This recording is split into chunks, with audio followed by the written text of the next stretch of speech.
Hello everyone, it's me, Obsidious VT, and this is the video of my attempts at my very first hardcore Nuzlocke, appropriately, of Pokemon Fire Red. If you're unfamiliar with the Nuzlocke rules, they'll be in the description below, but in short, no items in battle, any Pokemon that faints is considered dead and must be released or placed in the PC forever. I can only catch the first new Pokemon I encounter on any route. I must play on set battle style, and I cannot level up past the next gym leader's ace. Without further ado, let's get into it. I start by going to the lab and picking up my starter, Dionysus the Bulbasaur. After beating Blue and moving on through the Oak's parcel crap, I get my balls and head to Route 1, where I catch Notice the Pidgey, quickly followed by Psyche the Caterpie from Route 2 and Unhana the Mankey on Route 22. A rematch with Blue yields the same results, and then I head to Viridian Forest and catch Melona the Kakuna.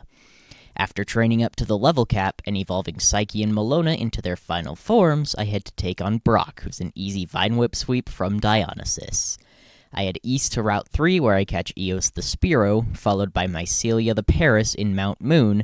While making my way through the mountain, Notice evolves into Pidgeotto, and I pick up the Dome Fossil. After leaving, I head to Route 4 and catch Carnimata the Rattata. Blue challenges me yet again at the start to Nugget Bridge, where I beat him yet again. Eos evolves into Fearow on the bridge, and then I catch Gaia the Oddish on Route 24, followed closely by a very lucky Thoth the Abra from Route 25. Dionysus evolves into Ivysaur while I train up for Misty, and by delaying his evolution until level 20, I can make sure he knows Razor Leaf, which is vastly superior to Vine Whip. And then, well, Razor Leaf Sweep. Next, I head down to Route 5 and catch Beerus the Meowth, then grab the Old Rod from the Fishing Guru in Vermilion City, allowing me to fish up and catch Amphitrite the Magikarp on Route 6. I switch train Thoth to evolve him into Kadabra, then make my way to the rival battle on the SSN, where a little bad luck and some improper planning leads to the first death of the run. Melona low rolls a Twin Needle and misses the poison, leading to her demise at the hands of Charmeleon. But afterwards, I can head to Diglett's Cave, where I unfortunately encounter a Dugtrio that's too high-leveled to use against Surge. I still catch her, naming her Cloacina. Then I head to Route 11 and catch Wadjet the Ekans. After grinding up, Carnimata evolves into Raticate, Gaia into Gloom, and Wadjet into Arbok.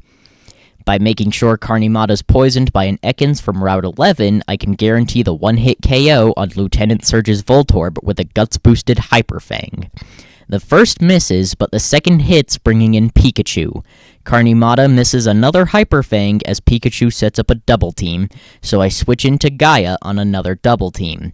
Pikachu sets up a few more double teams as I miss several poison powders, then get hit with a quick attack, followed by a Thunder Wave.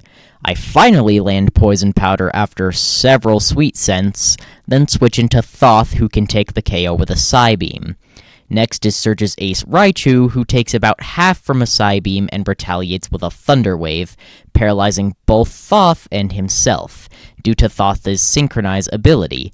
Another Psybeam leaves Raichu with a Sliver as he gets fully paralyzed. Surge heals up with a Super Potion, but Thoth just takes the KO with 2 more Psybeams to get me the Thunder Badge.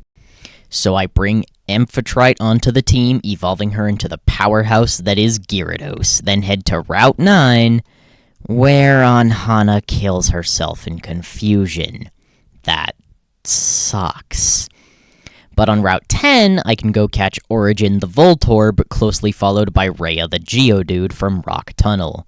I speed through the tunnel, heading to Lavender Town for the rival battle in the Pokemon Tower, where I clear out the necessary trainers before leaving. Next, I head to Route 8, where I catch Hephaestus the Growlithe, who will be very handy for Erica.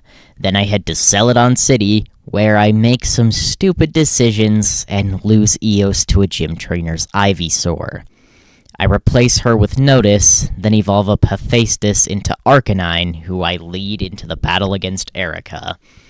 Hephaestus hits her lead victory bell hard with an ember before getting paralyzed by a stun spore that gets healed off with a held cherry berry, leaving Hephaestus to take the KO with another ember.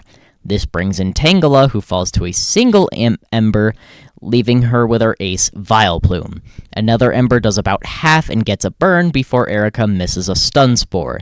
Next turn, she uses her full heal to get rid of the burn on Vileplume, but Hephaestus just takes the KO with one last ember, officially sweeping Erica without taking a single point of damage.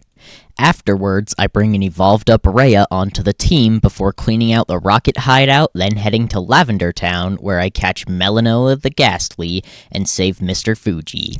Next, I head to the Fighting Dojo, getting my hands on Ares the Hitmonchan. I go to Silphco next, where Dionysus gains enough XP to evolve into his final form, the Mighty Venusaur. But I accidentally head into the rival battle underleveled, and he sweeps my team, officially ending the run. Thoth falls to a critical hit wing attack, Carnimata and Rhea to flamethrowers, Hephaestus to the recoil damage from takedown after barely surviving a flamethrower, Dionysus to a flamethrower, and Amphitrite to one last flamethrower. So now, I have to reset and head into Attempt 2. Attempt 2 is largely similar, although I catch a Diglett instead of Dugtrio in Diglett's Cave, though she dies to a critical hit quick attack from Surge's Raichu. I also, unfortunately, lost Dionysus to a critical hit Mega Punch from Giovanni's Kangaskhan in the Rocket hideout, so I'm forced to replace him with Gaia. I don't get Abra on Route 25, so I have Hypno instead. I catch Poseidon the Goldeen in Fuchsia City, which I decided to go to first this time. Then go take on Koga. I did buy an Abra through the game corner in Celadon, so he's an easy Alakazam sweep who is now female and named Neith. After beating Koga, I go grab various encounters I skipped, then head back to Silphco. This time I'm not underleveled, so Pluto the Golem, Hephaestus, and Origin are able to take him out deathless. After that's finally over with, I beat Giovanni easily, then head into the Saffron City Gym to take on Sabrina. I lead Amphitrite into her Kadabra, which sets up a Calm Mind before getting hit with a bite for about half. She uses Future Sight as I hit a second bite, knocking Kadabra into the red. So Sabrina uses a Hyper Potion to heal while I bite. I bite again after she sets up Reflect, then take the Future Sight damage. Kadabra sets up another Future Sight before going down to one more bite, bringing in Mr. Mime. I hit her with a bite, then she sets up a barrier, doubling her defense stat. I bite again, getting the flinch before taking the damage from that last Future Sight. I bite again as Sabrina heals with her second Hyper Potion, and the Reflect fades. Now I switch into Hephaestus as she baton passes into Venomoth, who goes down to a single super effective flamethrower. Mr. Mime goes down to another bite, bringing in her ace Alakazam. He hits a hard Psychic, then takes a bite for about half. Then I switch into Origin on a Future Sight and set up a light screen as she recovers. I start fishing for Thunderbolt Paralysis as Sabrina sets up 2 Calm Minds, but then I just outspeed and take the KO with a third Thunderbolt, officially beating Sabrina. So now I go grab a bunch of skipped encounters, pretty much none of which get used whatsoever. Then I head through the Seam Foam Islands, where by using Max Repels, I can guarantee no wild Pokemon show up while I'm running through the area, meaning I can guarantee I get Articuno, which I do. So next I head to Cinnabar Island, giving my Dome Fossil to the scientist in the lab, and forgetting to get it back. Oops. Well, before long, it's time to take on the 7th gym leader, Blaine. I lead Pluto into his lead Growlithe and take it out with an Earthquake. This brings in Arcanine, who, after an Intimidate, falls to 2 Earthquakes. Next is Ponyta, who hits a Fire Blast before falling to an Earthquake. And then Rapidash hits another Fire Blast and survives an Earthquake with a Sliver. Blaine heals next turn, and Rapidash survives another Earthquake. Then we do it all over again, and Rapidash falls to another Earthquake. After beating Blaine, I head straight to Viridian City to take on Giovanni for the final time. I lead Pluto into his lead Rhyhorn, taking the Oko with a super effective Earthquake. Next is Nidoqueen, who falls to a second Earthquake, then Nidoking lands an Earthquake of his own before falling to one of mine. This brings in Giovanni's ace Rhyhorn, who falls to an Earthquake, leaving him with just Dugtrio. So I switch into Boreas on an Earthquake, then take the KO with an Ice Beam that needlessly crits. Way to style on him, Boreas. Now we're in the final leg of the challenge, and I lose Origin to a critical hit +1 Psychic from Blue's Alakazam. That sucks, losing Origin in the last part of the run, but we'll go on for them. After making my way through Victory Road, I build a final team of 6, all leveled up to level 60 to match Lance's ace Dragonite. We're going into the Elite Four with Amphitrite the Gyarados, with Dragon Dance, Roar, Hyper Beam, and Surf. Neath the Alakazam, with Recover, Disable, Reflect, and Psychic. Erebia the Lapras, with Confuse Ray, Surf, Thunderbolt, and Ice Beam. Hephaestus the Arcanine, with Return, Extreme Speed, Dig, and Flamethrower. Pluto the Golem, with Defense Curl, Strength, Rock Throw, and Earthquake. And finally, Ares the Hitmonchan, with Ice Punch, Thunder Punch, Fire Punch, and Mach Punch. Up first is Lorelei, leading Erebia into her Dugong. Erebia outspeeds and deals just over half damage with a Thunderbolt as Dugong sets up the hail. Another Thunderbolt takes her out, bringing in Cloyster. Cloyster may have a lot of physical bulk, but not special bulk, falling to a single Thunderbolt. Next in is Slowbro, who takes about 75% from a Thunderbolt before going for a useless Surf. Lorelei uses a full Restore, but another Thunderbolt brings Slowbro back into the yellow, and actually gets the Paralysis. The hail fades, and another Thunderbolt takes out Slowbro, bringing in Jinx. I try to confuse Ray, but she outspeeds and uses a lovely kiss to put Erebia to sleep. I switch in Hephaestus, who gets off an Intimidate before taking an Ice Punch that freezes. He stays frozen, taking another Ice Punch before thawing out and taking the KO with a critical hit Flamethrower. This leaves her ace Lapras, so I switch into Ares on a Confuse Ray. Not wanting to hit myself, I switch out to Erebia on a Body Slam before switching back to Ares on another Body Slam that crits. A held Citrus Berry gives me more health, and a Thunder Punch does next to nothing before Ares gets hit with another Body Slam. So I switch out to Erebia on another Body Slam, trying to get her to wake up. She stays asleep for 3 more turns, taking 3 Body Slams in the process. So now I switch into Hephaestus, who gets off an Intimidate and takes a Body Slam. This baits Surf, so I switch back to Erebia, activating her Water Absorb to heal back into the green. I repeat the process, Hephaestus getting hit by an Ice Beam the next time. Erebia finally wakes up, landing a Thunderbolt to bring Lorelei's Lapras into the yellow before getting confused by a Confuse Ray. A held Person Berry gets rid of the confusion, and her Lapras's held Citrus Berry heals her back up to about half. Another Thunderbolt leaves her with a Sliver before getting confused again. Lorelei uses a full Restore, but Erebia hits a critical hit Thunderbolt through confusion, bringing Lapras back into the red. Another Thunderbolt takes the KO, beating Lorelei deathless. Next is the Fighting Specialist Bruno, and I lead Erebia against his Onix. A critical hit Ice Beam annihilates the Rock Snake, bringing in Hitmonchan. So I switch into Neath on a Sky Uppercut, then land a Psychic for the one-hit KO. Next in is Hitmonlee, who also falls to a single Psychic, bringing in Bruno's second Onix. So I switch to Erebia on a soft Earthquake, then tank another one that actually crits before taking the KO with an Ice Beam. This leaves Bruno with his ace Machamp, so I switch into Amphitrite, getting an Intimidate off before getting hit with a soft Cross Chop. I set up a Dragon Dance as he sets up a Bulk Up, then hit a Hyper Beam, bringing Machamp into the yellow as he retaliates with a Rock Tomb and heals up with his Citrus Berry. On Amphitrite's recharge turn, he misses a Scary Face, letting me freely outspeed next turn to take the KO with a second Hyper Beam, beating Bruno. Up third is Agatha, and I lead Neath into her Gengar. Neath takes the KO with a single Psychic each on all of her Pokémon, meaning now I've made it to the Dragon Master Lance, and he is terrifying. 2 Dragonairs, Aerodactyl, a Gyarados of his own, and his ace, Dragonite.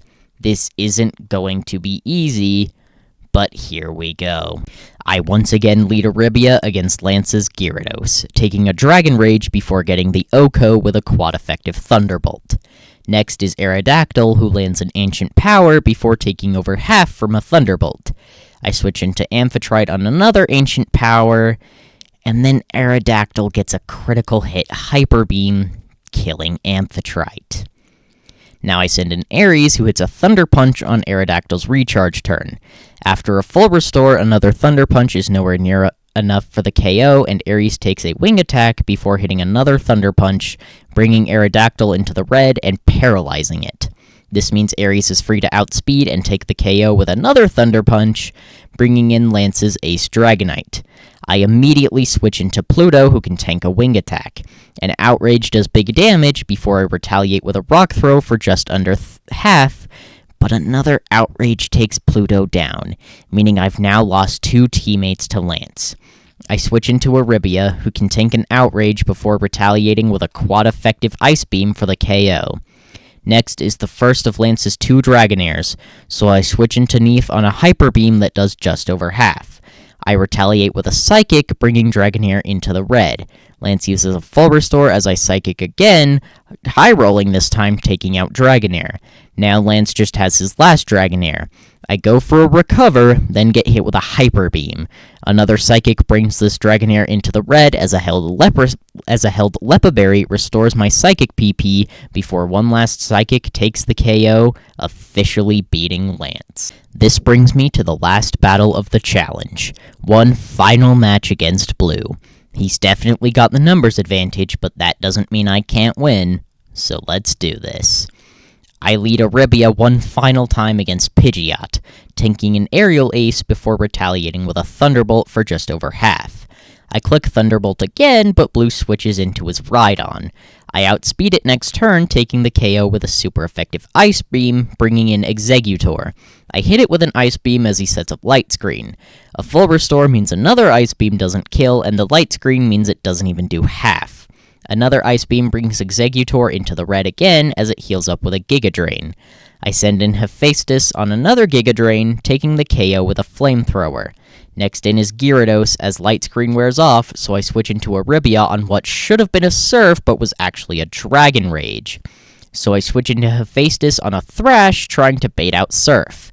I switch back to Aribia, who falls to a critical hit Thrash.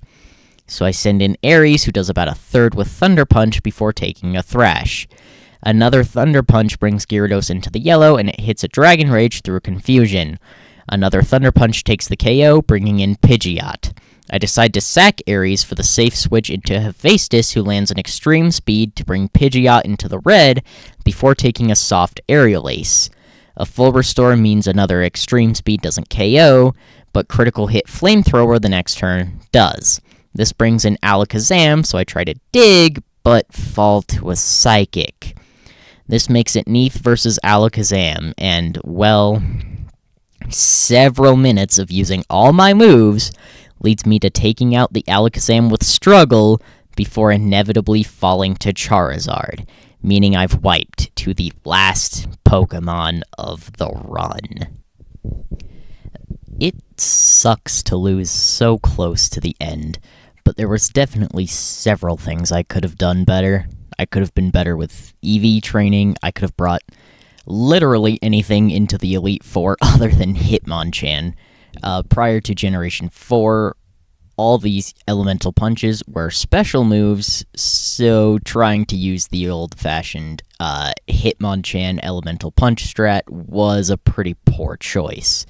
But I had a blast, and I'm definitely going to be getting the win soon. I promise you that.